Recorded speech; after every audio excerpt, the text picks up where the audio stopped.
Nick Haley is an Army veteran who, since leaving service, has had a successful business career leading him to run IT business Little Big Tech. Nick's military career began at 17 when he joined the Irish Guards and culminated in 2007 with an operational tour of Afghanistan. Faced with the pivotal question of what to do next, Nick held on to the belief that there was life beyond the military. In February 2024, Nick launched Series 2 of his podcast, Little Big Vets. Through the Little Big Vets podcast, Nick shares his journey, emphasizing that the skills and experiences acquired in the military seamlessly translate into entrepreneurship and the corporate world.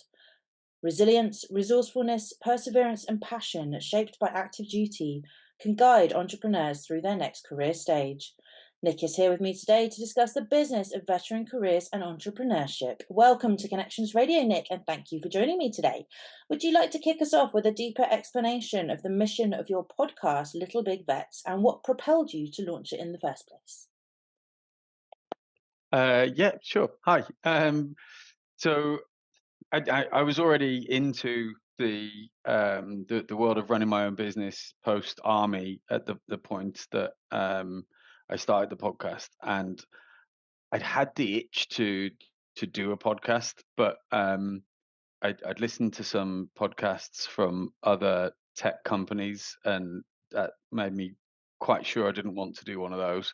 And yeah, yeah, I wanted to do something that was going to be interesting, that people might find useful, and randomly, I'd had a message from this guy on LinkedIn. Not long after starting my business, a guy called Ben Legg, and just out of the blue, message says, "Oh, hey Nick, great to see other veteran entrepreneurs.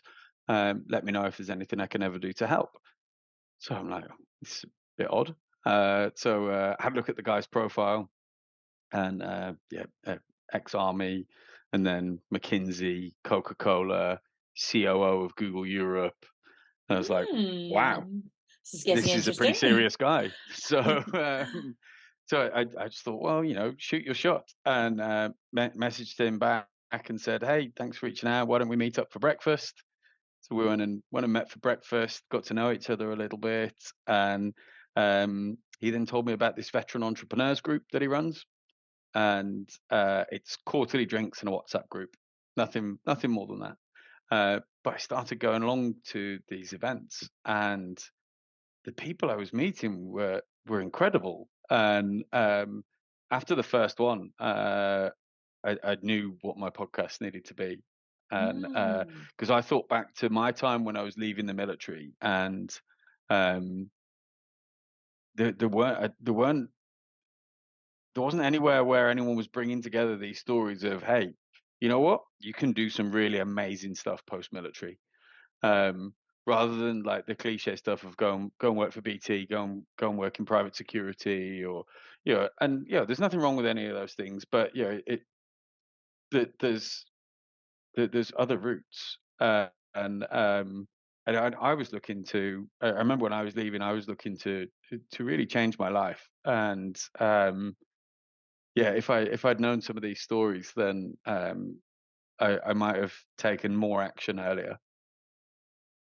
So when you say these stories, let's go into that a little bit. Who are you interviewing? So you're interviewing veterans on your podcast, and are these all Yeah, entrepreneurial veterans? yeah, So that's quite exciting. So what is it about people who have served in the military? You were army, weren't you? But I expect yeah, you interview people from all sorts. What is it yeah. about them that makes them well suited for entrepreneurial ventures? Um, I think there's a few things. We've all got a strong background in discipline, and the discipline being the bridge between goals and results. Um, it's it's a big part of it, I think. And then ability to deal with stress, because while starting a business is stressful, and and managing cash flow and people issues is all they're all difficult things. But fortunately, it's very rare that someone's shooting at you. when you're trying to do this, and Hmm. that's an experience that many of us have been through, and it Yeah, can there's put not things many into snipers in my perspective. studio, as far as I know. So yeah, there's that's a big part of it, and we've all been through rigorous training of one form or another, which which sort of builds the determination to get things done. And yeah, I think those things all feed into it. Hmm. Another key word I want to pick up on that we shared in the introduction, I believe, is perseverance as well. Because being an entrepreneur, starting businesses, it doesn't always go your way, does it? And if you really want this life, if you want to run your own business, you want to be your own boss, and all of the benefits that that comes with, you just have to go, go, go, and keep going because you're never there. Do you think there's something in that? And having that perseverance to carry on and do the difficult things and get through it and just never give up. Do you think that's something you developed in your military career? I definitely think that's a part of it. Yeah. Um, from being a young, very skinny, I sort of miss those days a little bit. A young skinny boy Me too. joining the army. Except the boy bit. um, running up hills with like heavy backpacks on, and finding it really, really hard. Um, but keeping going to get through, to get where I wanted to, and that really starts building that mindset. And I've had a couple of cracks at running, at getting businesses started, and some have never quite got off the ground. Others got started and then didn't really work out. And um, now I'm on with Little Big Tech now, and that seems to be working quite well. And we've Yeah, got a nice team. let's talk more about Little Big Tech. What services does your business offer? When did you launch? Yeah. So we're an outsourced IT company. So basically, we are the IT team for companies too small to have their own IT team. So we do things that manage people's Microsoft 365 or their Google and their cybersecurity, and back up their data, and provide the IT support desk function so that when someone can't do something, they've got someone that can help them fix it. And that's what we do. That sounds handy We and needed because I think there's quite a lot of businesses that are too small to have a tech team. I mean, some people are one man bands, but they still need that support, don't they? So is that who your real Yeah. target market is? Well, so if you think practically, even an entry level IT IT support person is it's not going to be a practical hire for even a company of 20, 30 people, because that might cost them £30,000 a year, and then they'll need all the tools and everything, and then that person's going to go on holiday. And whereas actually they would spend less than that and tap into a far more experienced team to be able to help their business. I want to ask you more about your time in the military. What led you to join the military at 17? And how many years in total did you serve? I believe it was that you were sort of approaching 30, weren't you? So was it around 30 you left? Uh, it was just after my 30th birthday, yeah. So I did the first year of my A levels, and I didn't like being in classrooms. And a friend of mine had joined the army a year earlier, and he was coming back for bits of leave and stuff, and telling stories about the things he'd been up to. And I thought that sounds much better than sitting in a classroom going through physics and maths. So went home and broke the news to my parents that I'd changed my mind about what I wanted to do, and that actually I was going to go and join the army. And I promised that I was just going to do the minimum service, which was 3 years, 3 months, and then leave and go back and finish my A levels and go to university. And everyone agreed on Sure. this. And then yeah, I sort of joined and quite enjoyed it. So stayed a little bit longer. So I did the first. first sort of 4 or 5 years in the Irish Guards. Then when I decided I was going to stay a bit longer, I moved to the Royal Signals and I thought, well, I should maybe learn a skill. So I moved to the Royal Signals and became a telecommunication systems engineer, um, which was kind of the first step towards working in technology. Um, and yeah, and then I did that until just after I turned 30. And how did it feel when you knew you were going to leave service, you'd made the decision, but had not yet decided what exactly you were going to do next? Um, it was a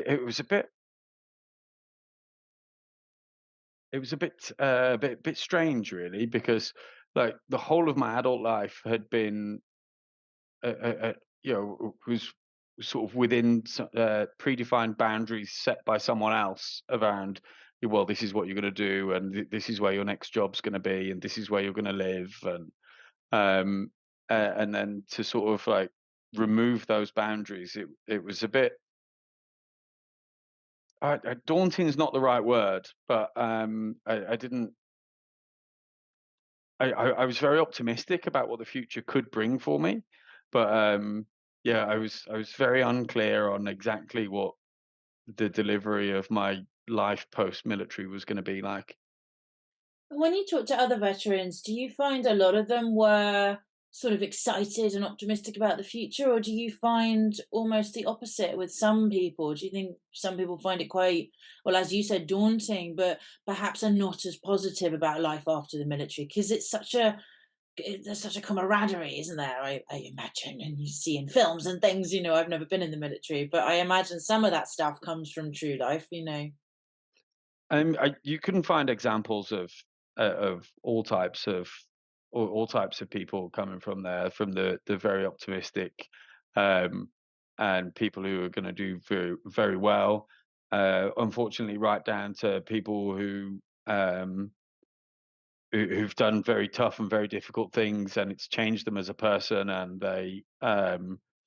they're struggling with even the more simple things in life due to the life the things they've been exposed to, and yeah, there's examples of all. And part of the idea of doing the podcast was, I mean, we see a lot in the news, and especially in things that are focused towards military circles, around people with PTSD and homeless veterans and all this kind of stuff. And what I was aware of, there was very little of the stories of, well, you know what? Some people leave the military and absolutely crush it. So, I think it's important to have those stories out there, especially for the guys and girls that are still in, knowing that, well, actually, I mean, even if they do sort of 20, 25 years and they come out in their early 40s, there's still a whole world of stuff that they can go and do afterwards and create incredible lives for themselves. You're listening to Connections Radio, the sound of business. I'm Louisa Wizzi Magnuson with Nick Haley. This is the business of veteran careers and entrepreneurship. We're going to take a quick musical interlude of tracks chosen by Nick before we get back to business and discuss what the most challenging aspect of transitioning into civilian life after the military can be. Sorry, I forgot to brief you. There's a little break in the middle. So I just want to check that you're still recording and that you're happy with the flow and all of that. And we'll go straight into the Yeah, yeah, next half. yeah, all good. Lovely. Excuse me. And it is Nick Haley, isn't it? I wasn't looking at your name. It is, yeah, yeah, that's right, yeah. Welcome back to Connections Radio. Well, welcome back to the business of veteran careers and entrepreneurship. I'm Louisa Wizzy Magnuson here with Nick Haley. So, in the introduction, as I did mention before, we also mentioned resilience, resourcefulness, and passion as skills acquired through service. I'm interested, why is passion important as an entrepreneur? I think if you're really gonna get behind something and make it work, you need to be passionate about that. You if you don't care enough about it, then you won't. you won't you won't push that extra little bit that needs to be pushed to make something difficult happen. Um, yeah. And what is it about being in the military that gives you that passion? Do you get to discover things you are passionate about? Because we're all passionate about different things, aren't we? Does the military provide a space where you can follow your own passions, and then can you bring that out into an entrepreneurial venture after you leave? So there's a lot of opportunities you get to within the military to find things that you love doing, and a lot of those you get to spend more time doing than you would if you were in a more normal job. Like pretty much any sport you can think of, you can get to do more of by being in the military, and then I think that's only a good thing to be doing that sort of stuff. Not only for your personal health, but for the team building elements and that side of it, which are obviously very important in military circles. Um, yeah, so there's a lot of opportunity to try to try things, and find what you like doing. So it's right from skiing and skydiving to scuba diving to golf, which is an unfortunate addiction that I picked up during my time in the military. Lovely. I like that answer. What did you find the most challenging aspect? I mean, it sounds like you didn't find it. I mean, you must have found it challenging, but you said you were thinking quite positively about it. But what was the biggest change, I guess, of the transition from military into civilian life after your many years in the military? It was it was simple things like um, people don't talk to each other in civilian jobs the way people talk to each other when they're working together in the military. Um, and there's in general environments in the military are quite high trust environments, which I really liked and enjoyed, and Suppose that's they much. have to be because as you said earlier, Yeah, there could be people shooting at you. You need to trust the man next to you. You know. yeah, yeah, absolutely, and that that's much more rare outside of the military in my experience. Um, but sorry, I just lost my chain of thought. Something That's all right. popped. It's because I babble too much when I'm trying to ask a simple question. The question was actually, what's the most challenging aspect of the transition into civilian life? Yeah. But yeah, So it was it's simple things like I'd never had to deal with running a property myself and paying council tax and all these kind of things. I'd never dealt with it. I'd never budgeted for that kind of thing. Um, and the timing of my departure was slightly unfortunate in that I left in November 2008, which was not the greatest time to be trying to find a new job when you have no direct experience in that field whatsoever. So that was quite tough. And yeah, the first year out was hard. I had less money than I'd had previously, but I backed myself, and I invested my own time into making sure I learned everything that I could learn. So I was upskilling myself as fast as possible. And part of the reason for choosing technology to go and work in was um, because of the rate of change of technology being faster than almost any other field. Your route to expert is actually far less lapsed time than anything else. Like if you want to be an expert lawyer, you probably need 20, 30 years experience.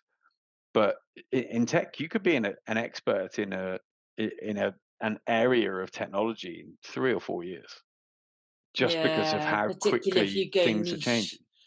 Yeah, Yeah. yeah. So that was that was kind of why I chose to go to technology, and then I was quite determined that I was going to do well. Um, so I put the work in. Hmm. Tell me about a couple of the guests you've interviewed so far on your little big. I'm going to start that again. All right. Ooh. Um,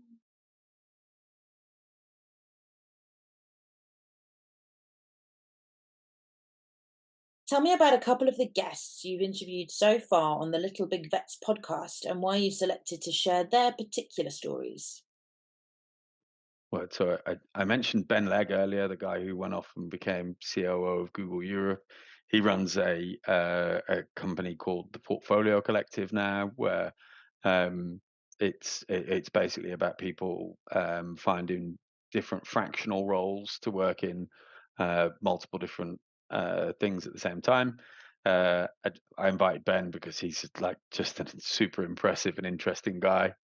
There's another guy, Paul Blair, an ex-paratrooper, invented a dog toy, went on Dragon's Den, got told he wasn't going to, he'd never sell any, licensed it to Kong, sold 7 million. Um, Wow. I want to get them on this show. the, Send them my the, email address. there's Ben Reed, who left and became a super successful guy in tech sales. He's now founded a company called Redeployable, which is helping military people transition into jobs in the world of tech. Um, I had Manley Hopkinson, an ex-Navy guy who was on the last episode. He's done all sorts, from skippering a yacht in the Clipper round the world yacht race to winning a ski race to the North Pole with a couple of Marines.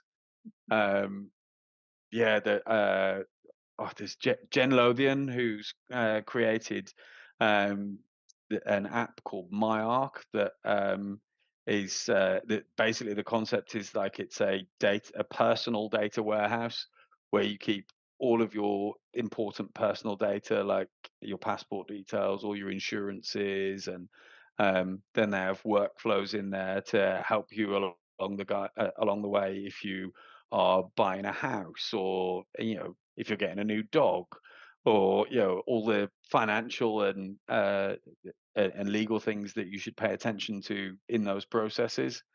um, it's like a life guide, and then but also can make things like applying for a mortgage or an insurance policy easier by having all of those resources centralized that you can then choose to share with a person that is going to quote you for something.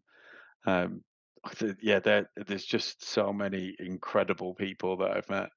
It's like a free business coaching session every time I sit down with them, because I'm like, oh, so you did that? Oh, It that's sounds interesting. like it, and especially with the link to tech, because you seem to be connected to quite a lot of other people in tech. Is that quite usual? Do people from military backgrounds go into tech, or is it really anything, depending on what you specialised in the military? I don't think it ties back that often to what you did in the military specifically. Um, so like Ben was in the engineers. A lot of people go into finance. So there's quite a few go there. Tech is quite a popular place for people to go to, it seems. And if you think a lot of startups now, they involve some element of tech. So They they have often to. get yeah, they often get branded as being a tech thing, but actually they're solving a problem with tech. And the really clever thing is the idea of how to solve the problem. You find that with a lot of sort of people who are almost branded as tech entrepreneurs, they're not actually that techy, but they had the idea.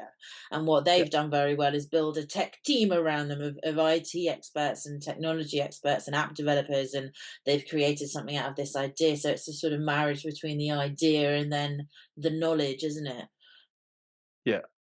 Before we give out your links and find out where we can listen to your podcast, The Little Big Vets, what advice would you give other veterans or soon to be veterans who are considering entrepreneurial ventures about how to navigate the transition smoothly and successfully? Network. The most valuable thing you can build around you is a quality network of people. And if you're coming out of the forces, you are a member of a very privileged brotherhood already, that there are thousands and thousands of people who will give you their time and their advice and their knowledge just because you were once part of the same club as them. I found it incredible that there's there's now a whole list of people that if I'm stuck on something to do with my business, I can just call them up and ask for advice, and they'll help every time. Um, and um, and there's no bar to entry other than, that you come from that world, and then everyone from that world is willing to help you. Mm. I think that's a lovely, fantastic answer. I'm going to have to send a couple of veterans that I know your way who've been guests on this show. We had Aubrey Wren on the business of resilience a while ago. He's based in the States somewhere. And then Lee Broders, who's become a life coach. So they're also ex-military, both of them, and they made for fascinating guests, as you have. Nick Haley, thank you for joining me on the business of veteran careers and entrepreneurship. Where can we follow you online, listen to the Little Big Vets podcast, and get in touch for business services? So the podcast is everywhere. It's YouTube, Apple, Spotify. All the links are at littlebigvets.com. And then for business, it's littlebigtech.co.uk. I'm big on branding.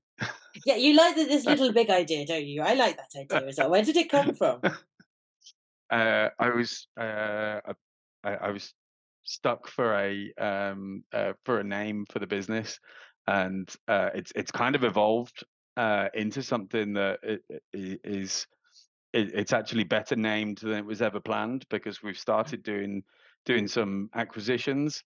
So now we're becoming a group of small IT companies all around the UK, but with the scale of being able to purchase like a bigger company, being able to have some more expensive resources like a bigger company would, but still having the small IT companies that local businesses tend to like to deal with, where they have the personal relationships with the support staff and things like that.